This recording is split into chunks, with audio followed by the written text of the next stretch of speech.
بھی بہت زور و شور کے ساتھ اس کی حمایت کی تھی کہ جی ان کو بھیج دینا چاہیے. پھر کابینہ نے بھی ان کی حمایت کی تھی ان کو پاکستان سے باہر بھجوانے کی. پنجاب کی جو اس وقت وزیر صحت تھی ڈاکٹر یاسمین راشد صاحب, انہوں نے بھی بڑی حمایت کی تھی. لیکن جیسے ہی وہ برطانیہ پہنچے تو اس کے فوراً بعد جو ہے وہ اس وقت کی جو حکومت تھی اس کا موقف تبدیل ہو گیا, اور انہوں نے کہا جی وہ تو علاج نہیں کروا رہے, وہ تو وہاں پہ ویسے ہی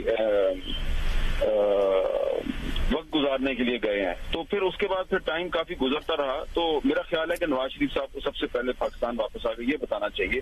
کہ وہ 4 ہفتے کے لیے گئے تھے لیکن 4 سال کیوں لگا دیے, 4 سال کے بعد کیوں آ رہے ہیں. احمد میر صاحب, ایک یہ سوال آپ کی طرف سے اٹھایا گیا, اس کے علاوہ ان کا یہ بیانیہ کہ وہ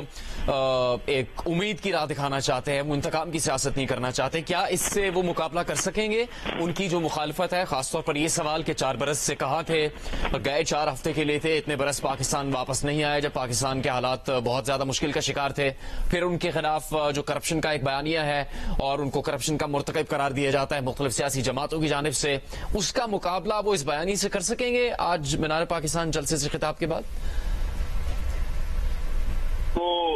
وہ تو اور بھی سیاستدانوں پہ لگائے جاتے ہیں, وہ تو آصف زرداری صاحب پہ بھی لگائے گئے, وہ اور بھی رہنماؤں پہ لگائے گئے. میرا خیال ہے کرپشن ایک اب ایشو نہیں رہ گیا کوئی بھی, اور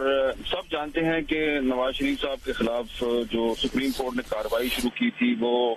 پاناما کیس تھا, لیکن پھر ان کو جو سزا ہوئی وہ تو اقامہ کے کیس میں ہوئی تھی, پاناما کے کیس میں تو ان کو سزا نہیں ہوئی.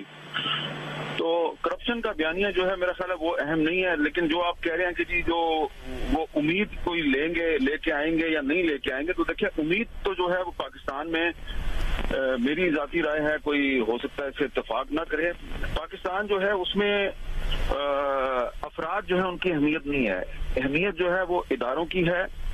اور پاکستان کے آئین کی اہمیت ہے. اور 1973 کا آئین جو ہے وہ اس وقت پاکستان کی واحد کنسنسس ڈاکومنٹ ہے جس میں ہمارے تمام مسائل کا حل موجود ہے.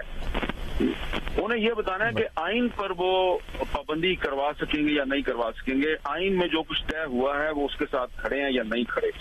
تو اس وقت جو پاکستان میں جو کچھ بھی ہو رہا ہے, خواہ وہ حکومت کر رہی ہے یا جو حکومت کے مخالفین کر رہے ہیں, تو ایک بیانیہ جو ہے وہ یہ ہے جی کہ پاکستان اس وقت کرائسس کا شکار ہے, تو آئین کو بعد میں دیکھیں گے, پہلے ذرا ہم اپنا جو طریقہ کار ہے اس کو آزما لیں, پہلے ہم اپنی کر لیں, آئین کو بعد میں دیکھیں گے.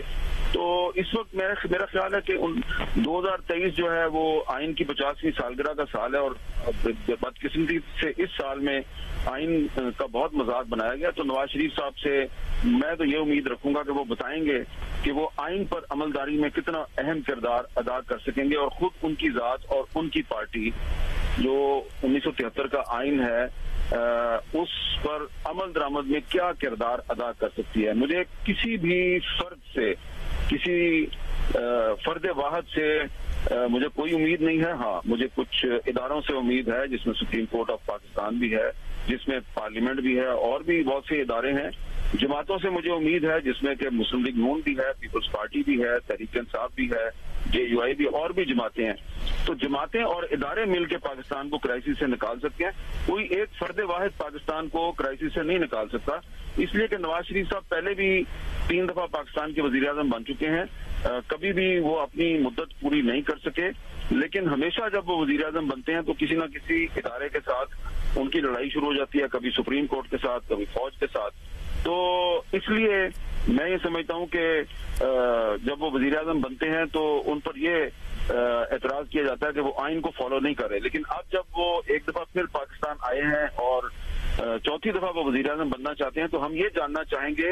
کہ پہلی 3 دفعہ جو ان کی حکومت اپنی مدت پوری نہیں کر سکی اس کی کیا وجوہات تھیں, انہوں نے کچھ سبق سیکھا یا نہیں سیکھا, یا ایک دفعہ پھر وہ اسی طریقے سے دوبارہ اقتدار میں آنے کی کوشش کریں گے جس طرح پہلے بھی وہ اقتدار میں آتے رہے, کچھ کمپرومائز کیے,